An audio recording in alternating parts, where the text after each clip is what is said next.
মা বাবা নেই, তবুও থেমে থাকেনি লড়াই। ভূগোলে সোনার পদক পেলেন ঘাটালের প্রতনু। স্থানীয় সংবাদের বিশেষ একটি খবরে আমি আছি অদিতি। চরম প্রতিকূলতার মধ্যেও হার মানেননি প্রতনু পাল। মা বাবা দুজনকেই ছোটবেলায় হারিয়েছেন তিনি। স্থায়ী ঠিকানা ঘাটালের কুশপাতা 16 নম্বর ওয়ার্ড হলেও দাসপুর থানার সামাদবেড়িয়ার মামাবাড়িতে থাকেন তিনি। সেখান থেকেই চালিয়ে গিয়েছেন নিজের পড়াশোনা ও জীবনযুদ্ধ। 2019 সালে কলোরা হাই স্কুল থেকে উচ্চ মাধ্যমিক পাশ করেন প্রতনু।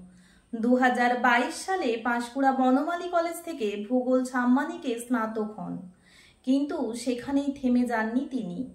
2022-24 শিক্ষাবর্ষে অটোনোমাস মেদিনীপুর কলেজ থেকে ভূগোলে মাস্টার্সে ফার্স্ট ক্লাস ফার্স্ট হয়ে স্বর্ণপদক পেলেন তিনি। পিতামাতাহীন জীবন, আর্থিক সংকট, সমাজের চোখ রাঙানো কোনো কিছুই তাকে আটকে রাখতে পারেনি।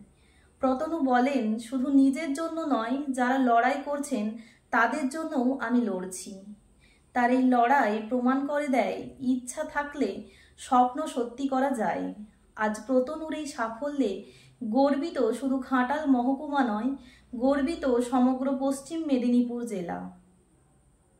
ঘাটাল মহকুমার সব রকম খবর পেতে স্থানীয় সংবাদে চোখ রাখুন। নমস্কার।